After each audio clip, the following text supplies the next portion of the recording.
उत्तर प्रदेश के जिला गाजियाबाद के कस्बा मुरादनगर को आज पावरलूम सिटी के नाम से जाना जाता है, लेकिन ये शहर अब लापरवाही और हादसों का पर्याय बनता जा रहा है।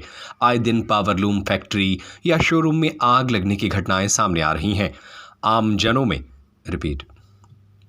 जिनसे आम जन चिंतित है। इसके बावजूद अधिकतर इकाइयों में फायर सेफ्टी उपकरण तक नहीं लगाए गए हैं और न ही कोई ऐसा करने को तैयार दिखता है। विशेषज्ञों का कहना है कि आग से सुरक्षा की जिम्मेदारी फैक्ट्री और शोरूम मालिकों की होती है, न कि प्रशासन की। बावजूद इसके हादसे के बाद उंगली प्रशासन पर उठाई जाती है।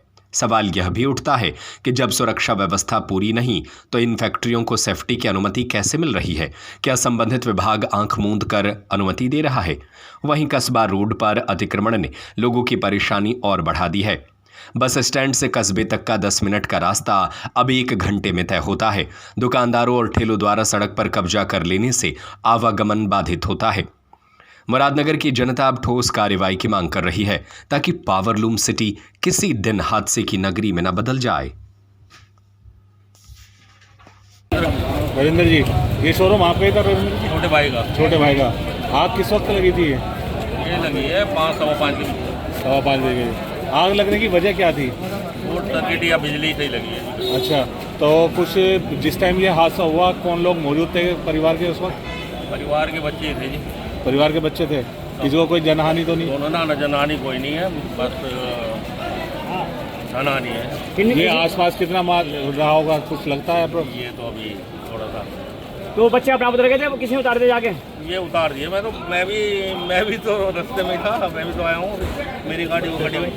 ठीक। अब जिस तरीके से आज शहर में एक सबसे बड़े शोरूम में आग लगी है, आप इस चीज़ को देख रहे हैं कि किस तरीके से दमकल की जो विभाग की गाड़ी थी वो लेट हुई है, काफ़ी लोगों ने यहाँ पर आग बुझाई है, उसको आप किस नज़र से देखें? ये मुरादनगर का दुर्भाग्य है कि मुरादनगर इतनी बड़ी आबादी होने के बाद भी और 6 महीने के अंदर ये इस तरीके के लगभग 6 हादसे मुरादनगर में हो चुके हैं और हमेशा से दमकल विभाग वालों की लापरवाही रही है। फ़ोन करने के बाद कम से कम 1 घंटे बाद गाड़ी आती है। आज भी फ़ोन करे भी लगभग 1 घंटे से ऊपर हो चुका था, 1 घंटे बाद गाड़ी आई है। अगर काश ये गाड़ी 10 से 15 मिनट के अंदर आग लगने के बाद आ जाती तो हमारे किसी व्यापारी भाई का किसी का इतना बड़ा नुकसान नहीं होता। ये अब इतने बड़ा नुकसान हो चुका है कि हो सकता है इसकी भरपाई पता नहीं किस तरीके से होगी। तो हमारी यही मांग है जिम्मेदारी से, शासन से, कि हमारे मुरादनगर के अंदर एक स्थायी रूप से दमकल विभाग की जो गाड़ी वो परमानेंट खड़ी रहे। अगर कोई इस तरह कोई हादसा होता है तो 10 मिनट से 15 मिनट के अंदर दूरी में वो आसानी से पहुंच सके। ये मेरी पूरे शासन विभाग से निवेदन है। आप इस लेकर डीएम साहब के पास भी जाएंगे?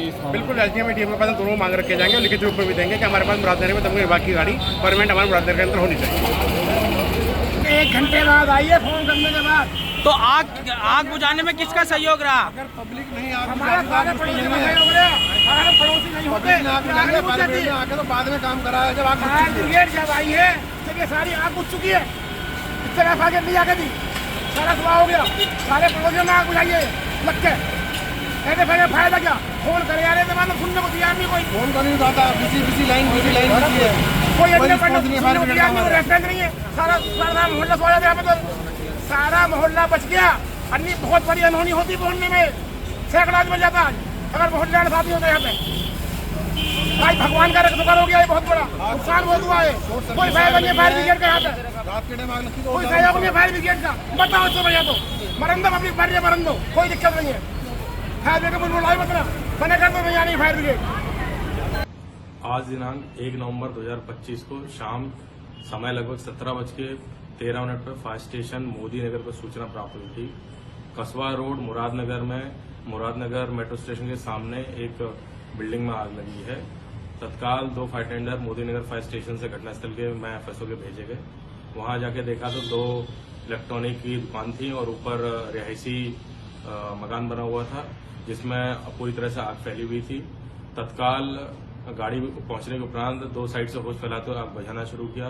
बिल्डिंग में आग के कारण पूरा धुआं भर गया था, जिसको BSIT की सहायता से पहन के पूरा सर्च एंड रेस्क्यू ऑपरेशन चलाया गया, जिसमें कोई भी बिल्डिंग में नहीं फंसा हुआ था और लगभग पौन घंटे में आग को पूर्ण रूप से बुझा दिया। सहायतार्थ फायर स्टेशन वैशाली और घंटाघर कोतवाली से भी एक बाउजर घटनास्थल के लिए भेजा गया था।